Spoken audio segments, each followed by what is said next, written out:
5 अगस्त 2024 बांग्लादेश की डिक्टेटर शेख हसीना मुल्क छोड़कर इंडिया जाने की तैयारी करती हैं। जाने से पहले वो अपनी आखिरी स्पीच रिकॉर्ड करना चाहती थी, लेकिन लोग उन्हें इस बात की भी इजाज़त नहीं देते।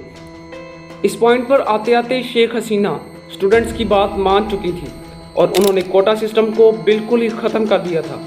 लेकिन फिर भी स्टूडेंट्स अपनी यही ख्वाहिश जाहिर करते हैं कि शेख हसीना को मुल्क छोड़कर जाना होगा और अपनी पोस्ट से रिज़ाइन देना होगा।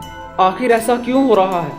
क्या स्टूडेंट्स अपने मुल्क को बगैर लीडर के देखना चाहते हैं, या फिर वो दोबारा चाहते हैं कि पाकिस्तान और बांग्लादेश मिलकर एक एम्पायर बन जाएं? और शेख हसीना आखिर इंडिया ही क्यों गई? या फिर बांग्लादेशी अवाम अपनी मर्जी से अपना लीडर मुंतखब करना चाहते हैं? और इस सब से पाकिस्तान को क्या फ़ायदा या फिर नुकसान है? इन सब सवालों का जवाब जानेंगे हम आज की इस वीडियो में। सो वीडियो को ज़रा सा भी स्किप करने की गलती मत करना। बांग्लादेश के चलते हुए इन हालात के बारे में आपने वीडियोस तो बहुत सारी देखी होंगी, लेकिन इस वीडियो को देखकर आपका माइंडसेट बिल्कुल ही चेंज होने वाला है।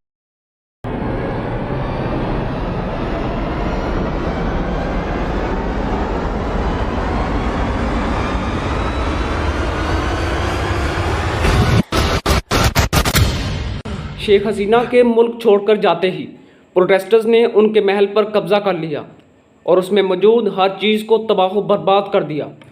यहाँ तक कि वो शख्स जिसने बांग्लादेश को आज़ादी दिलवाई थी और ईस्ट पाकिस्तान को बांग्लादेश का नाम दिया था, उनका स्टैचू भी प्रोटेस्टर्स ने तोड़ दिया।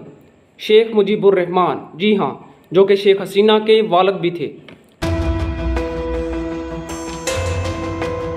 5 जून 2024 बांग्लादेश की हाई कोर्ट एक फ़ैसला करती है, एक डॉक्यूमेंट्री जारी करती है, जिसके मुताबिक कोटा सिस्टम को दोबारा री इंट्रोड्यूस कर दिया जाता है, जिसकी वजह से हाई कोर्ट के बाहर माइनर सा प्रोटेस्ट देखने को मिलता है।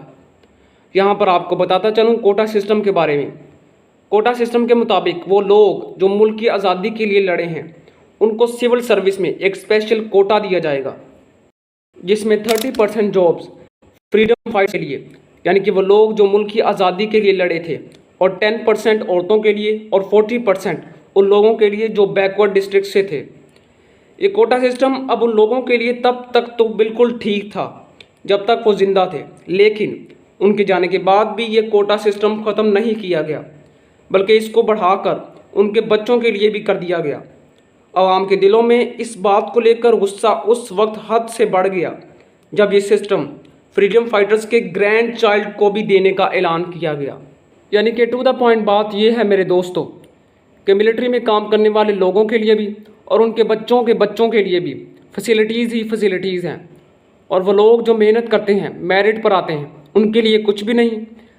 इस सब की वजह से लोगों के दिलों में शेख हसीना के लिए गुस्सा और भी बढ़ता चला जाता है और प्रोटेस्टर्स की तादाद दिन ब दिन बढ़ती जाती है। इसके चलते शेख हसीना उनकी बात मानने या उनको समझाने की बजाय बांग्लादेश फोर्सेस के ज़रिए उन पर हमला करवाती है और उनको शूट डाउन करने का हुक्म देती है। स्टूडेंट्स की मौत की वजह से लोग रुकने की बजाय और भी ज़्यादा प्रोटेस्ट करने लगते हैं, जिसकी वजह से पीएम शेख हसीना हालात बेकाबू होता देख उनकी बात मान लेती हैं और 93% कोटा मेरिट के स्टूडेंट्स के लिए रख दिया जाता है। वैसे तो होना ये चाहिए था कि इसके बाद सब कुछ ठीक हो जाता, मगर स्टूडेंट्स ने कहा कि शेख हसीना को अपनी पीएम की पोस्ट से भी रिज़ाइन देना होगा, वरना प्रोटेस्ट नहीं रुकेगा। स्टूडेंट शेख हसीना के इतना खिलाफ इसलिए हो गए थे क्योंकि उन्होंने अपनी प्रेस कॉन्फ्रेंस में स्टूडेंट्स के लिए लफ्ज़ रज़ाकार का इस्तेमाल किया था, जिसका मतलब है वो लोग जो कि बांग्लादेश की आज़ादी के ख़िलाफ़ हैं, क्योंकि वो बांग्लादेश की आज़ादी के ख़िलाफ़ नहीं थे और ना ही वो ये चाहते थे कि बांग्लादेश पाकिस्तान का दोबारा हिस्सा बन जाए। लेकिन फिर भी पीएम शेख हसीना ने उनको रज़ाकार कहा, जो कि बांग्लादेश में बहुत बुरा लफ्ज़ समझा जाता है, जिसकी वजह से लोगों में गुस्सा और भी बढ़ गया और रोज़ ब रोज़ मुल्क में वायलेंस बढ़ता ही चला गया और लोग अब शेख हसीना को डिक्टेटर बुलाने लगे। इस सब के चलते उनकी सिक्योरिटी उन्हें खबर देती है कि अब सिचुएशन आउट ऑफ कंट्रोल हो रही है और अब आपके पास यहाँ से जाने के अलावा और कोई भी रास्ता नहीं। शेख हसीना मिलिट्री से कई बार रिक्वेस्ट करती हैं कि आप एक्शन क्यों नहीं ले रहे, तो आर्मी उनसे कहती है कि अब हम स्टूडेंट्स को और नहीं मार सकते आखिरकार शेख हसीना मुल्क छोड़कर अपनी बहन के साथ इंडिया के शहर न्यू दिल्ली चली जाती हैं, जिसके बाद हालात कुछ काबू में आने लगते हैं। बांग्लादेश के आर्मी चीफ इंटीरियम गवर्नमेंट बनाने का ऐलान करते हैं।